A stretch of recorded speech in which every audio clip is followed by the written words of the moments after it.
Hi friends, સમર્થ academy of સાયન્સની અંદરના ભાગમાં આપનું સ્વાગત છે. આજે આપણે વાત કરવા માટે જઈ રહ્યા છે નીટ 2026ના ફિઝિક્સના પેપરના સોલ્યુશન. મારી પાસે પેપર નંબર 12 છે. આપણે લાઇન બાય લાઇન એનું સોલ્યુશન જોતા જઈએ. પેપર વિશે વાત કરવા માટે જઈએ તો 2025નો જે નીટનો પેપર હતો એના કરતાં થોડુંક નીચેનું લેવલ કહેવાય, અને 2024નો જે પેપર હતો એના કરતાં થોડુંક ઉપરનું લેવલ કહી શકાય. અમુક ક્વેશ્ચનો એવા હતા કે જેને ગણતરી કરવાની અંદરના ભાગમાં વિદ્યાર્થીઓને ટાઈમ લાગે, કારણ કે ઓપ્શન્સમાં આપી દીધેલા જવાબો એકબીજાની ઘણા બધા નજદીક હતા. એટલે બાળક થોડી ગણતરી કરીને આવે ને થોડું કન્ફ્યુઝ થાય, ને જ્યારે ટીક કરવા માટે જાય ત્યારે થોડોક કન્ફ્યુઝ થઈ શકે એવો હતો. અમુક ક્વેશ્ચનો સીધા રહેલા હતા જે લગભગ થોડુંક મસ્તી વાંચીએ તો આપણને જવાબ મળી જાય. જોડકાવાળા જે પ્રશ્નો રહેલા હતા એની અંદરના ભાગમાં ઓપ્શનોમાં એકાદ ઓપ્શન મેચ કરવા માટે જઈએ તો આપણને જવાબ મેળ ખાતા જાય, એ પ્રમાણેની રજૂઆત હતી. તો આપણી પાસે ક્વેશ્ચન નંબર 12 છે, જેમાં પહેલા નંબરનો પહેલો ક્વેશ્ચન છે એનાથી વાત કરીએ. પાસે વીંટાળેલા 100 આંટાવાળા અને 5 સેન્ટીમીટર ત્રિજ્યાને ગૂંચળાના કેન્દ્ર પર 3.14 × 10⁻³ ટેસ્લાનું ચુંબકીય ક્ષેત્ર રહેલું છે. તો ગૂંચળામાંથી પસાર થતો વિદ્યુત પ્રવાહ અને ગૂંચળાની ચુંબકીય ચાક માત્રા જોતી છે. આપણે જાણીએ છીએ કે ગૂંચળા માટે ચુંબકીય ક્ષેત્રનું સૂત્ર B = μ0NI/2R. અહીંથી વિદ્યુત પ્રવાહને તમે કરતા બનાવો તો B × 2R/μ0N. આપી દીધેલી બધી જ કિંમત મૂકીએ એટલે વિદ્યુત પ્રવાહની કિંમત આપણને મળશે 2.5 એમ્પિયર. ચુંબકીય ચાક માત્રા મેળવવા માટેનું સૂત્ર M = NIA. આંટાની સંખ્યા આપણને આપી દીધેલી છે 100, પ્રવાહ મેળવો છે 2.5 અને ક્ષેત્રફળ આપણી પાસે થઈ જશે πr². બધી જ કિંમત મૂકો એટલે ચુંબકીય ચાક માત્રાની કિંમત મળશે 2 એમ્પિયર × મીટર². એટલે આનો જવાબ બનશે આપણી પાસે ઓપ્શન નંબર A, 2.5 એમ્પિયર અને 2 એમ્પિયર પર મીટર². બીજા પ્રશ્નમાં જોડો પ્રશ્ન. સૂચિ આપણને આપી દીધેલી છે. એ વિભાગમાં આપ્યું છે E = HF, વિવર્તન અને વ્યતિકરણ λ = h/p અને કોમ્પટન અસર. જો આની અંદરના ભાગમાં બધી વસ્તુઓ ન જોવા જાવ, તમે ખાલી એક ઓપ્શન જુઓ કે λ = h/p જે ડી બ્રોગલી તરંગ લંબાઈને દર્શાવે, તો C માં 1 એવું બધા વિકલ્પોમાં માત્ર એકમાં જ છે. એટલે આનો જવાબ બનશે આપણી પાસે ઓપ્શન નંબર A. ત્રીજા નંબરના પ્રશ્નમાં નીચે દર્શાવેલા વિદ્યુત પરિપથમાં વિદ્યુત પ્રવાહ ગોતવાનો છે. આપણી પાસે એક બેટરી રાખી દીધેલી છે. અહીંયા પ્લસ છેડો છે, અહીંયા માઇનસ છેડો છે. આપણે જાણીએ કે ડાયોડની અંદરના ભાગમાં આપણી પાસે ફોરવર્ડ બાયસ અને રિવર્સ બાયસ. રિવર્સ બાયસની અંદરના ભાગમાં કોઈ પણ વિદ્યુત પ્રવાહ પસાર નહીં થાય. તો રિવર્સ બાયસની અંદરના ભાગમાં રહેલા ડાયોડ કયા થશે? આ રિવર્સ બાયસનો ડાયોડ છે, આ રિવર્સ બાયસનો ડાયોડ છે, આ બંને ફોરવર્ડ બાયસના ડાયોડ રાખી દીધેલા છે આપણી પાસે. વિદ્યુત પ્રવાહ મેળવવો છે તો આદર્શ પરિસ્થિતિમાં ડાયોડ ફોરવર્ડ બાયસમાં હોય તો આપણે એનો અવરોધ સામાન્ય રીતે 0 લેતા હોય તો આ 4 અને 2 બંને એકબીજાના સમાંતર જોડાણમાં થશે. એટલે સમાંતર જોડાણનો સમતુલ્ય અવરોધ શું થશે? ઉપર બંનેનો ગુણાકાર, નીચે બંનેનો સરવાળો. એટલે 8/6 એટલે 4/3. આપણે વિદ્યુત પ્રવાહ મેળવવો છે. વોલ્ટેજ આપણને આપી દીધેલા છે 10, સમતુલ્ય અવરોધ આપણી પાસે આવ્યો 4/3. એટલે આ બની જશે 30/4 એટલે 15/2. Option number B.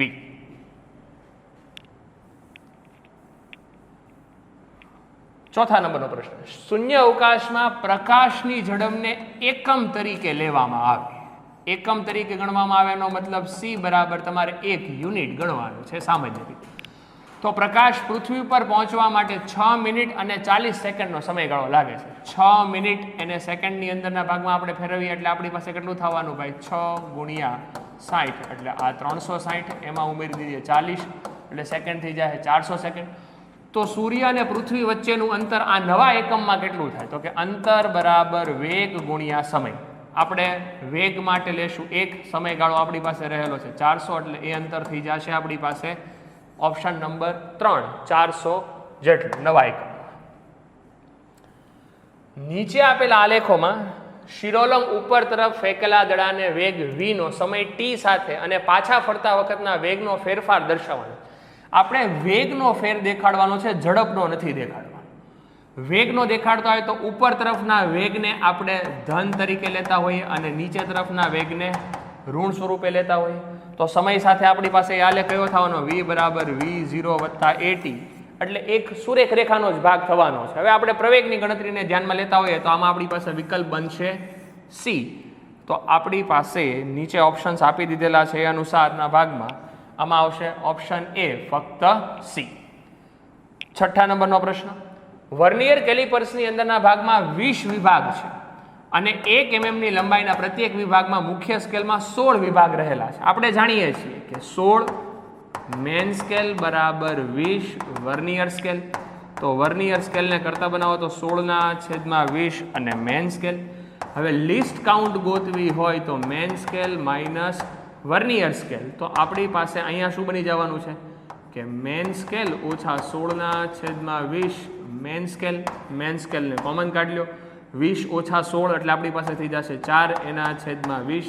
તો આ જવાબ આપણી પાસે બનશે મેન સ્કેલના છેદમાં 5.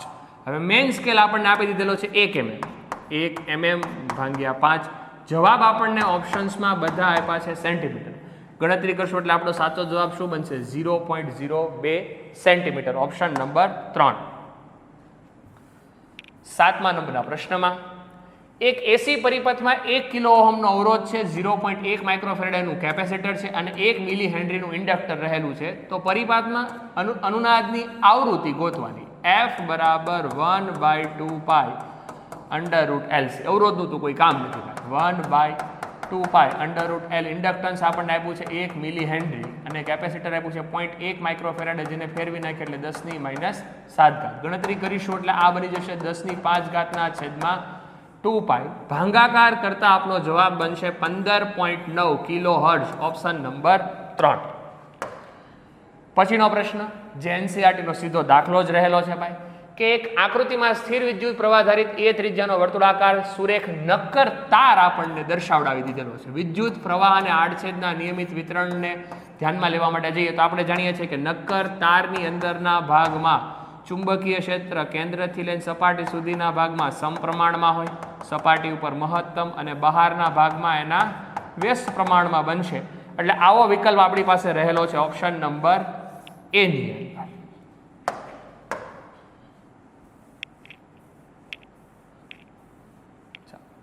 9મા નંબરનો પ્રશ્ન 4 ઓહમનો અવરોધ ધરાવતા એક ધાતુના નિયમિત તારને ચોરસ ABCD બનાવવામાં આવે છે. આકૃતિમાં દર્શાવ્યા પ્રમાણે 2 ઓહમના અવરોધમાં B અને D વચ્ચેના ભાગમાં જોડવામાં આવે છે. A અને C વચ્ચેના ભાગમાં 2 વોલ્ટની બેટરી જોડી દીધેલી છે. વિદ્યુત પ્રવાહનું મૂલ્ય ગોતો. આની અંદરના ભાગમાં થોડોક સમજતો વિદ્યાર્થીઓને ટાઈમ લાગી શકે, કારણ કે અહીંથી વિદ્યુત પ્રવાહ રહેલો છે. તમે આ જગ્યાના ભાગમાં પ્રવાહનું વિભાજન કરો અને એ રીતે ગણતરી કરી શકો છો. પણ જો સામાન્ય રીતે સમજો તો આ આખી પરિપથની અંદરના ભાગમાં આ 2 ઓહમના અવરોધનું કોઈ જરૂરિયાત પડવાની નથી, કારણ કે આ એક વિસ્ટર્ન બ્રિજ જેવી રચનાનો ભાગ આપણી પાસે થઈ જવાનો છે કે જેમાં 2 છેડા વચ્ચેના ભાગમાં આપણે બેટરી જોડેલી છે અને વચ્ચેના ભાગમાં એક અવરોધ રહેલો છે. આ તો કેન્સલ જ આઉટ થઈ જશે. આ દરેક 1 ઓહમના છે એટલે એનો મતલબ આ બંને શ્રેણીની અંદરના ભાગમાં થશે એટલે કેટલા થઈ જવાના છે આપણી પાસે 2 ઓહમની અંદરના ભાગમાં. અહીંયા રાખી દીધેલા છે. આ પણ કેટલા થઈ જવાના છે 2 ઓહમની અંદરના ભાગમાં. બંને સમાંતર જોડાણની અંદરના ભાગમાં બનશે એટલે આપણી પાસે સમતુલ્ય અવરોધ કેટલાનો થવાનો છે ભાઈ 1 ઓહમનો. સપ્લાય વોલ્ટેજ કેટલાનો છે 2 વોલ્ટ. તો I બરાબર V/R ઇક્વિવેલન્ટ. V છે 2, ઇક્વિવેલન્ટ મેળવો આપણને 1. તો વિદ્યુત પ્રવાહ કેટલો મળશે ભાઈ 2 એમ્પિયરનો. ઓપ્શન નંબર 1 માં આપણને આપેલો છે. 10મા નંબરના પ્રશ્નમાં એક અજ્ઞાત ન્યુક્લિયસની ઘનતા 2.29 × 10⁻17 છે અને દળ આપ્યું છે 19.926 × 10⁻27 kg અને પરમાણુ દળાંક ગોતવાનો. આપણે દરેક જણા જાણીએ છીએ કે ન્યુક્લિયસની ઘનતા એના દળાંક પર આધાર રાખતી નથી, છતાં આપણને આપેલી છે. હવે પ્રશ્નમાં ગણતરી કરવી હોય તો તમે આ સમીકરણનો ઉપયોગ કરી શકો કે ρ બરાબર m0/4/3 પાઈ r0 નો. પણ જો આ સૂત્રમાં તમે જોવા જાવ તો કોઈ જગ્યાએ પરમાણુ દળાંક આવતો નથી. તો આની સહેલી રીત આપણને શું પડે કે આપણને દળ અહીં કેજીમાં આપ્યું છે અને આ દળ છે ને ન્યુક્લિયસનું કુલ દળ આપણે બોલતા હોઈએ એના બરાબર સ્મોલ m એટલે ન્યુક્લિયોનનું દળ એને ગુણ્યા આપણો પરમાણુ દળાંક. ન્યુક્લિયોનના દળને આપણે AMU માં દેખાડતો હોય તો 1.66 × 10⁻27 kg કહેતા હોઈએ ને. અને આ આપણને આપ્યું છે 19.926 ગુણ્યા 10⁻27. બંને બાજુથી 27 કેન્સલ. 19.92 ભાગ્યા 1.66 કરશો એટલે તમારો જવાબ બનશે 12. એટલે આપણો પરમાણુ દળાંક કેટલો થવાનો ભાઈ 12. Option number A. પછીનો પ્રશ્ન છે 8 સેન્ટીમીટર ને 3 સેન્ટીમીટર બાજુ ધરાવતા લંબચોરસ તારનું એક નાના કટવાળું ગૂંચળું 0.3 ટેસ્લાના ચુંબકીય ક્ષેત્રમાં સમતલને લંબ હોય તે દિશામાં નિયમિત ચુંબકીય ક્ષેત્રમાંથી બહાર આવે છે. જો બે તેની લૂપની બે નાની બાજુઓ લંબ દિશામાં વેગ 2 સેન્ટીમીટર પર સેકન્ડ હોય તો કપાયેલા બે છેડા વચ્ચે પ્રસ્થાપિત થતું ઈએમએફ શું હશે? આપણે જાણીએ છીએ ગતિકીય ઈએમએફ નું સૂત્ર શું થશે? E બરાબર BVL. આપણને B આપી દીધેલો છે 0.3, વેગ આપી દીધેલો છે 2 સેન્ટીમીટર ને મીટરમાં ફેરવીશું ભાઈ, અને નાની બાજુ કીધેલી છે તો આપણી પાસે લંબાઈ કઈ આવશે કે જે ચુંબકીય ક્ષેત્રને લંબ થતી હોય અને વેગને પણ લંબ થતી હોય, એટલે આપણી પાસે આવવાની છે બાજુની લંબાઈ 3 સેન્ટીમીટર, જેને મીટરમાં ફેરવો એટલે 3 ગુણ્યા 10 - 2. આ આપણી પાસે બની જશે 10 - 4 આ જગ્યાએ આપણી પાસે બનશે 2, અહીંયા 0.3 છે, આ જગ્યાએ 3 રાખી દીધેલું છે, 3 ગુણ્યા 2 એટલે 6, 6 ગુણ્યા 0.3 એટલે આપણી પાસે આવશે 1.8. તો સાચો જવાબ બનશે 1.8 ગુણ્યા 10 - 4 વોલ્ટ, ઓપ્શન નંબર 1. 12મા નંબરના પ્રશ્નમાં 100 ઓહમનો અવરોધ ધરાવતા ગેલ્વેનોમીટરમાં 1 મિલી એમ્પિયર પ્રવાહનું પૂર્ણ સ્કેલ આવર્તન આપે છે, મતલબ આપણને IG આપી દીધેલું છે, તેનું 0 થી 10 એમ્પિયરની રેન્જ ધરાવતા એ મીટરમાં રૂપાંતર કરવું છે તો જરૂરી શન્ટનું મૂલ્ય. સૂત્ર છે આપણી પાસે ભાઈ S બરાબર IG × G એના છેદમાં I માઇનસ IG. IG આપણને આપી દીધેલું છે 1 મિલી એમ્પિયર, ગેલ્વેનોમીટરનો અવરોધ આપી દીધેલો છે 100, I ની કિંમત છે આપણી પાસે 10 એમ્પિયર ઓછા IG ની કિંમત આપી છે 1 મિલી એમ્પિયર. આની ગણતરી કરીએ અને આપણે અવરોધ ગોતવા માટે જઈએ શન્ટ તો એનું મૂલ્ય આવશે 0.01 ઓહમ જેટલું, ઓપ્શન નંબર 1.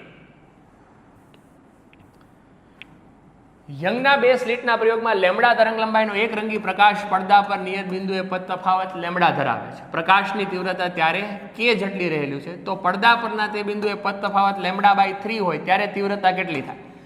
NCERT ની અંદરની ટેક્સ્ટ બુકમાં રહેલો સીધું જ ઉદાહરણ છે આપણી પાસે. સમીકરણ છે I બરાબર I0 cos square k R2 - R1 ભાગ્યા 2. પહેલો પદ તફાવત આપણને લેમ્બડા આપી દીધેલો છે. k ની કિંમત આપણે દરેક જણા જાણીએ છીએ કે 2π ના છેદમાં લેમ્બડા, અહીંયા બગડો, આ લેમ્બડા કેન્સલ આઉટ થઈ જશે એટલે cos ની અંદરના ભાગમાં પાય આવશે. cos π ની કિંમત -1 થાય, પણ -1 નો વર્ગ શું થઈ જવાનો છે? +1. એટલે આપણી પહેલી તીવ્રતા આવશે k. હવે જ્યારે તમે પદ તફાવત λ/3 મૂકો છો ત્યારે 2π ના છેદમાં લેમ્બડા, અહીંયા λ/3, આ જગ્યાએ બગડો, લેમ્બડા કેન્સલ, 2 કેન્સલ એટલે આવ્યું π/3. cos π/3 ની કિંમત શું થવાની? 1/2, પણ ત્યાં cos સ્ક્વેર છે એટલે થઈ જશે 1/4. તો આપણી એ તીવ્રતા પહેલા k મળતી હતી તો હવે એ તીવ્રતા કેટલી બનશે? k/4, option number 1. કીધેલું છે જ્યારે 8 ન્યૂટન અને 6 ન્યૂટનના બળો પરસ્પર લંબ હોય, આપણી પાસે બે બળો આપી દીધેલા છે x અને y ની અંદરના ભાગમાં, અને 5 kg દળના પદાર્થ પર આ બળ વડે ઉદ્ભવતા પ્રવેગનું મૂલ્ય કેટલું થાય? પરસ્પર લંબ બળો હશે એટલે આપણે દરેક જણા જાણીએ છીએ પરિણામી બળ મેળવવું એટલે x ઘટકનો વર્ગ y ઘટકનો વર્ગ બંનેના વર્ગનો સરવાળો અને વર્ગમૂળ, એટલે પરિણામી બળ કેટલું થઈ જશે ભાઈ? 10 ન્યૂટન. તો પ્રવેગ બરાબર બળના છેદમાં દળ, તો પ્રવેગ મળશે 2 મીટર પર સેકન્ડ સ્ક્વેર. હવે 2 મીટર પર સેકન્ડ સ્ક્વેર આપણી પાસે 3 ઓપ્શનોમાં છે એટલે ચોથો ઓપ્શન તો જતો. હવે આપી દીધેલા ઓપ્શન અનુસારના ભાગમાં જોતા જાઓ. અહીંયા કીધું છે કે 6 ન્યૂટનના બળ સાથે tan ઇન્વર્સ 3/4 નો ખૂણો બને. માનો કે તમે 6 અહીંયા લીધું, 8 અહીંયા લીધું છે અને અહીંયાથી તમે પરિણામી બળનો ખૂણો કયો છો થીટા, તો આપણને ખબર છે કે થીટા મેળવવો હોય તો y ઘટકના છેદમાં x ઘટક થાય. તો હકીકતમાં આ અનુસાર તો જવાબ tan ઇન્વર્સ શું આવવો જોઈએ? 4/3, જે પહેલા ઓપ્શનમાં નથી એટલે એ તો નહીં આવી શકે. બીજામાં આપ્યું છે 2, 8 ન્યૂટન સાથે tan ઇન્વર્સ 4/3. હવે 8 ન્યૂટન સાથે લેવા માટે જાઓ તો 4/3 નહીં થાય, કારણ કે આ 6 ન્યૂટન સાથે આપણે x અક્ષ સાથે ખૂણો લેતો એટલે બીજા નંબરનો વિકલ્પ પણ નહીં આવે. તો બચ્યો છે આપણી પાસે ત્રીજો એક જ તે કે 8 ન્યૂટનના બળ સાથે 3/4 એટલે બળને ફેરવી નાખો, અહીંયા 8 કરી નાખો, આ જગ્યાએ 3, તો tan ઇન્વર્સ 4/3 ની બદલે શું થઈ જશે? 3/4. એટલે આપનો જવાબ બનશે ત્રીજા નંબરનો કે 2 મીટર પર સેકન્ડ સ્ક્વેરનો પ્રવેગ અને 8 ન્યૂટન બળ સાથે tan ઇન્વર્સ 3/4 નો ખૂણો પાય. પછીનો પ્રશ્ન 15 નંબર. C1, C2, C3 બધા આપણી પાસે 10 માઇક્રોફેરાડેના કેપેસિટર છે, બધા આપણી પાસે શ્રેણીમાં જોડાયેલા છે. તો આનું સમતુલ્ય કેપેસિટન્સ કેટલું થઈ જશે? તો કે 2.5 માઇક્રોફેરાડ. એની સાથેના ભાગમાં C5, એનું પણ કેટલું થશે? 2.5 માઇક્રોફેરાડ. આ બંને સમાંતર જોડાણમાં થવાના. આના વોલ્ટેજ કેટલા રહેલા છે 50, સમતુલ્ય કેપેસિટન્સ 2.5 + 2.5 એટલે 5 માઇક્રોફેરાડે થઈ જશે ભાઈ. હવે સમાંતર જોડાણની અંદરના ભાગમાં છે તો બંને ઉપરના ભાગમાં વિદ્યુત ભારની વહેંચણી થશે, પણ બંનેના કેપેસિટન્સ સરખા જ છે, કેપેસિટન્સ સમાન છે એટલે બંને ઉપર વિદ્યુત ભાર પણ કેવો વહેંચાશે? સરખો. આ ઉપરાંત પાછા આ 4 કેપેસિટર તો શ્રેણીમાં છે, તો આપણે જાણીએ છીએ કે શ્રેણીની અંદરના ભાગમાં પણ વિદ્યુત ભાર કેવો હોવાનો? સમાન. તો બધા જ કેપેસિટર ઉપર એક સરખો જ વિદ્યુત ભાર વિતરિત થશે અને તમે એની ગણતરી કરશો તો એ વિદ્યુત ભાર તમને કેટલો મળવાનો? 125 માઇક્રોકુલમનો મળવાનો. એટલે એવા વાળો ઓપ્શન જો આપણે જોવા માટે જઈએ તો આપણી પાસે ઓપ્શન્સ છે કે 5 માઇક્રોફેરાડના બધા જ કેપેસિટર અને 125 માઇક્રોકુલમનો વિદ્યુત ભાર દરેક ઉપરના ભાગમાં મળશે, એટલે વિકલ્પ નંબર 1. 16મા નંબરનો પ્રશ્ન. જૂની એનસીઆરટીની અંદરના ભાગમાં ગુજરાત બોર્ડે જે નિકાલી દીધેલો હતો ઈ વાળો ક્વેશ્ચન હવે આ લોકોએ પૂછેલો છે આપણને કે મીટર બ્રિજના પ્રયોગમાં કોષ ઈ અને ગેલ્વેનોમીટરના સ્થાનને જો અદલ-બદલ કરવામાં આવે તો ગેલ્વેનોમીટરના અવલોકનમાં શું જોવા મળશે? જો આપણે બંનેના સ્થાનની અદલ-બદલ કરતા હોઈએ તો ફિક્સ જ વસ્તુ મળશે કે જમણી બાજુ અને ડાબી બાજુ બંને બાજુ ગેલ્વેનોમીટરનું આવર્તન સંતુલન સમયે કેવું દેખાડવાનું છે? 0. એની ગોઠવણથી કાંઈ ફેર પડવાનો નથી ભાઈ. પછી પ્રશ્ન છે 1000 કેજી દળ અને 20 મીટર ઊંચાઈ સુધી 10 સેકન્ડમાં ઉંચકી શકાતી ક્રેનનો પાવર કેટલો થશે? આપણે જાણીએ છીએ કે પાવર બરાબર ઉર્જા છેદમાં સમય. ઉર્જા બની જશે આપણી પોટેન્શિયલ એટલે mgh છેદમાં સમયગાળો એટલે t. દળ આપણને આપી દીધેલું છે 1000, જીની કિંમત પ્રશ્નમાં કીધેલી છે 9.8, ઊંચાઈ છે 20 મીટર, સમયગાળો છે 10 સેકન્ડનો. આની સાથેના ભાગમાં કેન્સલ. 9.8 × 2 એટલે 19.6. અહીંયા રહેલા છે 1000 એટલે જવાબ આપણો શું બનશે? 19.6 કિલોવોટ. વિકલ્પ નંબર 4. ફરી પાછો જોડકાવાળો પ્રશ્ન. યંગનો સ્થિતિસ્થાપકતાંક, દબનીયતા, કદ સ્થિતિસ્થાપકતાંક અને પોઈસન ગુણોત્તર. પોઈસન ગુણોત્તર આપણે જાણીએ છીએ ભાઈ કે પોઈસન ગુણોત્તર એટલે આપણી પાસે રહેલો છે લેલ્ડ સ્ટ્રેન એટલે વિકૃતિનો ગુણોત્તર, જેમાં એકમાં આવે પાર્શ્વીય વિકૃતિ અને બીજા નંબર ઉપરના ભાગમાં આપણી પાસે શું આવી શકવાની છે? આકાર વિકૃતિ, અથવા તો આપણે સામાન્ય રીતે બોલી શકીએ છીએ ડેલ્ટા L/L કે જેને આપણે પ્રતાન વિકૃતિ પણ કહેતા હોય. તો ડી ની અંદરના ભાગમાં આવશે ઓપ્શન નંબર 1. તો ડી માં ઓપ્શન 1 હોય એવો એક જ વિકલ્પ છે. જો જોડકાઓ ઘણા બધા સહેલા હતા, કોઈ એક વિકલ્પને તમે પસંદ કરી લો તો લગભગ બીજા કોઈ ગોતવા જવાની જરૂર ન પડી શકે ભાઈ. 19મા નંબરનો પ્રશ્ન. અંતર્ગોળ લેન્સમાં વસ્તુમાંથી લેન્સની મુખ્ય અક્ષને સમાંતર ઉદ્ભવતા પ્રકાશના કિરણો વક્રીભવન બાદ શું અનુભવે છે? અંતર્ગોળ લેન્સ તમે લીધેલા હોય એમાં મુખ્ય અક્ષને સમાંતર પ્રકાશના કિરણો આવે તો અંતર્ગોળ લેન્સ એ પ્રકાશના કિરણોને વિકેન્દ્રિત કરશે ભાઈ. તો આભાસી રીતે એ આપણને એના મુખ્ય કેન્દ્ર ઉપર મળે. એટલે કહી શકાય કે પ્રથમ મુખ્ય કેન્દ્રમાંથી અપકેન્દ્રિત થાય છે એવું જોવા મળે, એટલે વિકલ્પ નંબર 2. 20મા નંબરનો પ્રશ્ન. આકૃતિમાં દર્શાવ્યા પ્રમાણે L લંબાઈ અને M રેખીય દળ ઘનતા ધરાવતા, જો ખાસ અહીંયા જોજો ભાઈ, આપણને રેખીય દળ ઘનતા આપી છે સ્મોલ m કે જેને આપણે કેપિટલ M/L. તો કેપિટલ M એટલે આપણું દળ થશે, તો એ દળ એટલે શું લખાય? દળ ઘનતા ગુણ્યા લંબાઈ. આપણે આની જરૂર છે. તમે આને વર્તુળાકાર સ્વરૂપે વાળો છો એટલે L બરાબર 2πr થવાનું, જેમાં ત્રિજ્યાની કિંમત L/2π થશે. હવે આપણને આ y અને y' અક્ષને અનુલક્ષીને જડત્વની ચાક માત્રા કીધી છે, તો કેન્દ્રમાંથી પસાર થાય એટલે આનો વ્યાસ થઈ જવાનો ભાઈ. તો અહીંયા સમાંતર અક્ષ પ્રમેય લાગશે, અહીંયા IC, આ અંતર આપણી પાસે જાણીએ છીએ એ r, તો I બરાબર IC વત્તા md². આ બનશે mr²/2. આ બની જશે mr², એટલે આ શું બની જવાનું? 3/2 mr². પણ મેં કીધું એમ કે આ દળ ઈ આપણે કુલ દળ મૂકવાનું છે ભાઈ, તો આ બનશે આપણી પાસે 3/2. આ m દળ જે આપણે મૂકવા માટે જઈશું એટલે અહીંયા શું બની જાય? m × L, જે દળ ઘનતાના સ્વરૂપમાં આપણને આપી દીધું. ત્રિજ્યાની કિંમત L/2π. આનો વર્ગ કરશો એટલે અહીંયા L². 2 નો વર્ગ થઈ જવાનો છે 4 અને અહીંયા π². તો સાચો જવાબ શું થઈ જવાનું? 3ml3 એના છેદમાં 4 ગુણ્યા 2 એટલે 8 અને પાઈ સ્ક્વેર. એટલે આપણો સાચો વિકલ્પ આ પેપર અનુસાર બનશે 3ml3 ના છેદમાં 8 પાઈ સ્ક્વેર એટલે વિકલ્પ નંબર એ. આમાં ઘણા બાળકોને ઉતાવળમાં ભૂલ થઈ હોય કે જેણે L સ્ક્વેર કરી નાખ્યો, પણ ખાસ અહીંયા જો તમે વાંચ્યું હોય કે રેખીય દળ ઘનતા છે ભાઈ, તો પરિમાણની દ્રષ્ટિએ આપણો સાચો જવાબ આ જ મળે ભાઈ. 21મા નંબરનો પ્રશ્ન.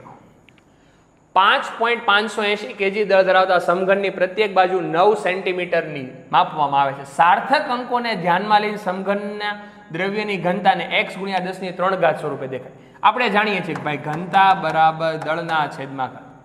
સાર્થક અંકોમાં ભાગાકારના નિયમ અનુસાર આપણે શું જોતા હોઈએ કે પ્રશ્નમાં આપણને જે આંકડાઓ આપ્યો છે જેમાં ઓછામાં ઓછા સાર્થક અંક હોય એના અનુસારના ભાગમાં આપણે જવાબ દેતો હોય. ભાગાકાર ગુણાકારમાં આપણો નિયમ છે.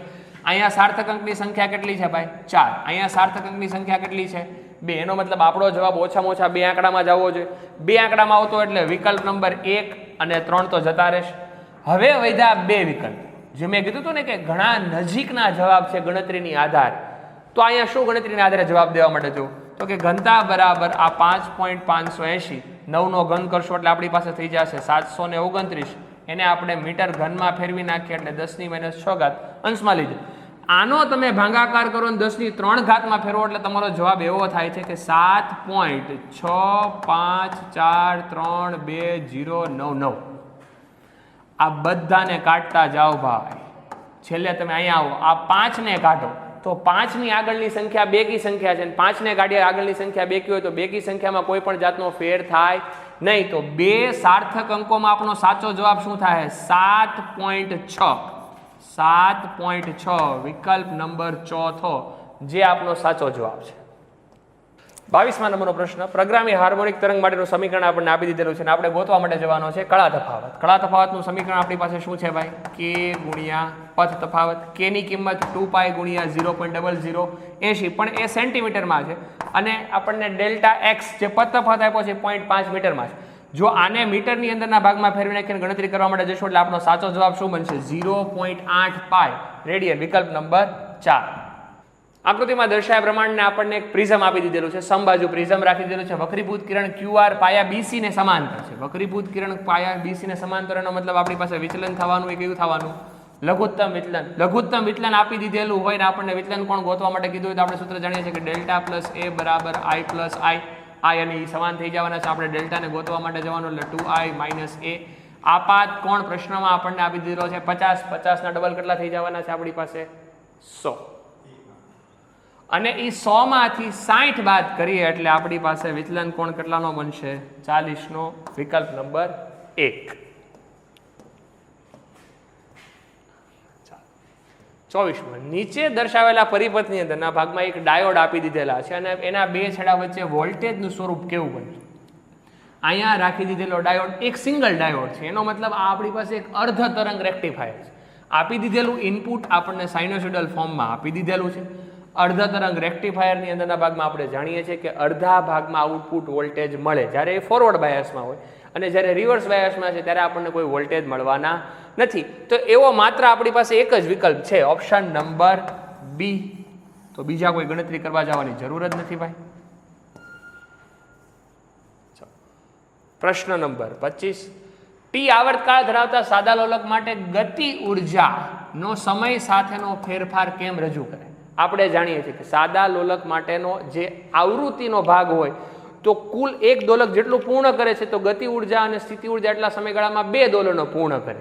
તો 2 દોલન પૂર્ણ કરતો વિકલ્પ આપણી પાસે ઓપ્શન અનુસારના ભાગમાં જોવા માટે જઈએ તો એક જ છે, વિકલ્પ નંબર સી, જે આપણો સાચો જવાબ છે ભાઈ. પછી આપ્યું છે આપણને એક અવરોધને 12 વોલ્ટ EMF અને 2 ઓહમના આંતરિક અવરોધ ધરાવતી બેટરી સાથે જોડવામાં આવે છે. પરિપથમાં પસાર થતો પ્રવાહ 0.6 એમ્પિયરનો છે. તો બે છેડા વચ્ચેનો ટર્મિનલ વોલ્ટેજ આપણે જાણીએ છીએ V બરાબર E માઇનસ IR. વોલ્ટેજ આપી દીધેલા છે 12, પ્રવાહ આપણી પાસે રાખી દીધેલો છે 0.6, આંતરિક અવરોધ છે 2 નો. તો 12 ઓછા 1.2 એટલે જવાબ બનશે 10.8 વોલ્ટ. બીજા નંબરનો વિકલ્પ. એમ દળના પદાર્થને પૃથ્વીની સપાટી પરથી પૃથ્વીની ત્રિજ્યા જેટલી ઊંચાઈ લઈ જવા માટે કરવા પડતા કાર્યનો જથ્થો. પૃથ્વીની સપાટી ઉપર સ્થિતિ ઉર્જા શું હોવાની એની? mgr. સપાટીથી r જેટલા અંતરે જાઓ એટલે સ્થિતિ ઉર્જાનો ફેર શું થઈ જવાનો તમારી પાસે? gme m એના છેદમાં re પ્લસ re, એટલે આ બની જશે gme m એના છેદમાં 2re. ગુરુત્વ પ્રવેગમાં ફેરવી દો એટલે gme re/2. બંનેનો તફાવત એટલે શું બનશે? mgr/2. વિકલ્પ નંબર 4. 28મા નંબરનો પ્રશ્ન. એક વિદ્યુત હીટરને 100 વોલ્ટના દરથી ઉષ્મા પૂરી પાડવામાં આવે છે, મતલબ એને ઉષ્મા મળે છે. આ આપણને ક્યુ આપી દીધેલો છે. જો તંત્ર 75 જૂલ પર સેકન્ડ, એટલે આ પણ પાવર જ આપ્યો છે, ના દરથી કાર્ય કરતું હોય તો તંત્ર વડે કાર્ય થાય છે. તંત્ર વડે થતું કાર્ય છે આપણે જાણીએ છીએ કે આપણે એને પ્લસ લેતા હોય, તો એમાં કેટલા આંતરિક ઉર્જાનો વધારો થશે? સૂત્ર છે આપણી પાસે કે ભાઈ ડેલ્ટા E બરાબર Q માઇનસ W. Q આપણી પાસે પ્લસમાં 100 છે, W ની કિંમત આપણી પાસે 75 છે, તો આંતરિક ઉર્જાનો ફેર કેટલો આવશે પ્રતિ સેકન્ડે? 25 વોટનો. વિકલ્પ નંબર 3. એક રૂમને હીટરમાં 400 વોટ અને 220 વોલ્ટ તરીકે અંકિત કરી દીધું છે. પાવર આપ્યો છે આપણી પાસે, સૂત્ર છે v²/r. અહીંથી r ને કરતા બનાવો તો v²/p. આ અવરોધને આપણે સાચવી રાખવાનું. હવે કીધું છે કે વોલ્ટેજ 220 સુધી ઘટી જાય છે, તો નવા વોલ્ટેજ કેટલા થઈ ગયા ભાઈ? 200નો વર્ગ અને આ રહેલો છે અવરોધ, બંનેનો ભાગાકાર કરો તો નવો પાવર તમને 330.57 જેવો મળે છે, જેમાં નજીકતમ જવાબ આપણી પાસે શું બનશે? 331 વોટ. વિકલ્પ નંબર 2. 30મા નંબરનો પ્રશ્ન. જ્યારે માપ પટ્ટી શિરોલંબ પડે છે ત્યારે 5 ભિન્ન વ્યક્તિઓ જુદા જુદી પ્રતિક્રિયાને સમય સાથે પકડે છે, તો એ વ્યક્તિઓમાં A, B, C, D, E ના બધાના સમયગાળા આપેલા છે. તો પ્રત્યેક વ્યક્તિ માટે માપપટ્ટીમાં કાપેલા અંતરનો સાચો ક્રમ શું હશે? મતલબ ચડતાથી ઉતરતા ક્રમમાં ગોઠવવાનું છે. આપણું સમીકરણ છે h બરાબર 1/2 GT². તમે બધા સમયગાળા મૂકતા જાઓ. બધા સમયગાળા મૂકવા માટે જશો એટલે આપણો સાચો જવાબ શું મળશે? વિકલ્પ નંબર 3, કે ભાઈ B માટેનો સમયગાળો સૌથી વધારે, એટલે એને અનુરૂપ આપણી પાસે અંતર પણ વધારે, અને D નંબર માટે સૌથી ઓછો સમય રહેલો છે, તો એના માટેનું અંતર પણ સૌથી આપણને ઓછું મળશે ભાઈ. 31મો પ્રશ્ન. સમાન કેપેસિટર 200 પાઇક્રોફેરાડના 2 ભારિત કરવામાં આવેલા છે, જેમાં દરેકને 100 વોલ્ટ વડે સપ્લાય કરી દેવામાં આવે છે, તો એની ઉર્જા કેટલી થશે? 1/2 CV². આ અનુસાર ગણવા માટે જઈએ એટલે કેપેસિટન્સનું મૂલ્ય 200 પાઇકોફેરાડ એટલે 10⁻12. વોલ્ટેજ આપણને આપી દીધેલો છે 100, એટલે એનો વર્ગ કરવા માટે જઈશું એટલે આ 10,000. ભાગાકાર કરવા માટે જઈશું એટલે જવાબ શું આવશે? 1 × 10⁻6 જૂલ. આપણી ઉર્જા છે. હવે કીધું છે કે આ કેપેસિટરને બીજા વીજભાર રહિત કેપેસિટર સાથે જોડવામાં આવે તો આ પ્રક્રિયામાં ગુમાવાતી વિદ્યુત ઉર્જા, બંનેમાં ઉર્જા કેવી વહેંચાશે? અડધી અડધી. એટલે 1નું અડધું કેટલું થઈ જશે? 0.5 × 10⁻6. વિકલ્પ નંબર 2. 11મા ધોરણમાં વિદ્યાર્થી સવિતા સરળ દોલકની મદદથી એક પ્રયોગ કરી રહેલી છે, જેમાં એ 30 દોલનો નોંધે છે. એના માટે એને 60 સેકન્ડનો સમયગાળો લાગે છે. આપણે જાણીએ દોલનની સંખ્યા માટે સ્મોલ ટીના છેદમાં કેપિટલ ટી, જે આપણો આવર્તકાળ, સમયગાળો કેટલો લે છે? 60નો. દોલનની સંખ્યા કેટલી છે? 30, એટલે આવર્તકાળ કેટલો આવ્યો ભાઈ? 2 સેકન્ડ. હવે સૂત્ર T બરાબર 2π√L/g. સમયગાળો છે 2, અહીંયા 2, અહીંયા π√L. g ની કિંમત તો પ્રશ્નમાં કીધી છે 9.8 ને 9.8 એટલે π² લેવાનું કીધું. π² નું વર્ગમૂળ કાઢો એટલે π. આ કેન્સલ, બગડો કેન્સલ, તો L બરાબર આવશે 1 મીટર. વિકલ્પ નંબર 4. પ્રત્યાવર્તી પ્રવાહનું ટોચ મૂલ્ય 5 એમ્પિયર છે, આવૃત્તિ 60 હર્ટ્ઝ છે. પ્રવાહ 0 થી શરૂ કરીને મહત્તમ મૂલ્ય સુધી પહોંચવા કેટલો સમયગાળો? આપણે કોઈ પણ સાઇનોસોઇડલ ફોર્મ બનાવતા હોઈએ તો 0 થી મહત્તમ સુધી પહોંચવા માટે સમયગાળો કેટલો થવાનો? T/4 જેટલો થવાનો છે. તો હવે એ સમયગાળાને ધ્યાનમાં લેતા હોઈએ તો T/4 આપણને આવૃત્તિ આપી, તો આને શું લખાય? T એટલે 1/f/4. આવૃત્તિ કેટલી આપી દીધેલી છે ભાઈ? 60. સમય અહીંયા 4, એટલે જવાબ આવશે 1/240 સેકન્ડ. Option number 1.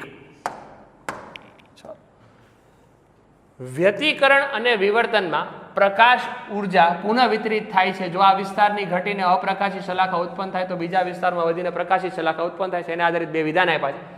અહીં ઉર્જાની પ્રાપ્તિ કે વ્યય ન હોવાથી ઘટનાઓમાં ઉર્જા સંરક્ષણના નિયમનું પાલન થાય. આપણે જાણીએ છીએ કે વિવર્તનમાં તીવ્રતા જે રહેલી છે એ ધીમે ધીમે આગળના ભાગમાં જતા તો મધ્યસ્થ અધિકતમ તરફના ભાગમાં એમ ધીમે ધીમે ઘટતી જાય, પણ સાથે પહોળી પણ થતી જાય છે. એટલા માટે ઉર્જાનું વિતરણ થાય છે. એટલે પહેલું વિધાન આપણી પાસે સાચું છે.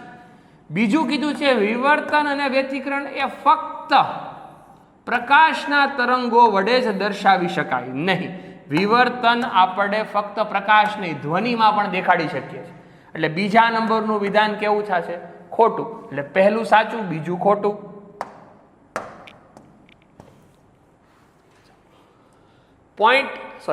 એક 15 kg દળ ધરાવતી પેટીને સ્થિર ટ્રોલીના તળિયા પર રાખી દીધેલી છે. પેટી અને ટ્રોલી વચ્ચેનો સ્થિત ઘર્ષણાંક 0.12 આપી દીધેલો છે અને આપણને ગોતવાનો કીધો છે મહત્તમ પ્રવેગ. આપણે જાણીએ છીએ મહત્તમ પ્રવેગનું સૂત્ર મ્યુ ગુણ્યા જી. જી આપ્યો છે 10.12 એટલે જવાબ કેટલો થશે? 1.2. વિકલ્પ નંબર ડી. એ સાદા લોલકની ગોળીની ગતિ ઉર્જા અને સ્થિતિ ઉર્જાનો સરવાળો 0.02 જૂલ છે. એટલે આપણને ટોટલ એનર્જી આપી દીધેલી છે ભાઈ 0.02 જૂલ. સાદા લોલકની ગોળી સંતુલન સ્થાને ઝડપ. સંતુલન સ્થાન એટલે મધ્યમાન સ્થાન. મધ્યમાન સ્થાને આપણે જાણીએ છીએ 1/2 mv² E બરાબર જ હોય ભાઈ.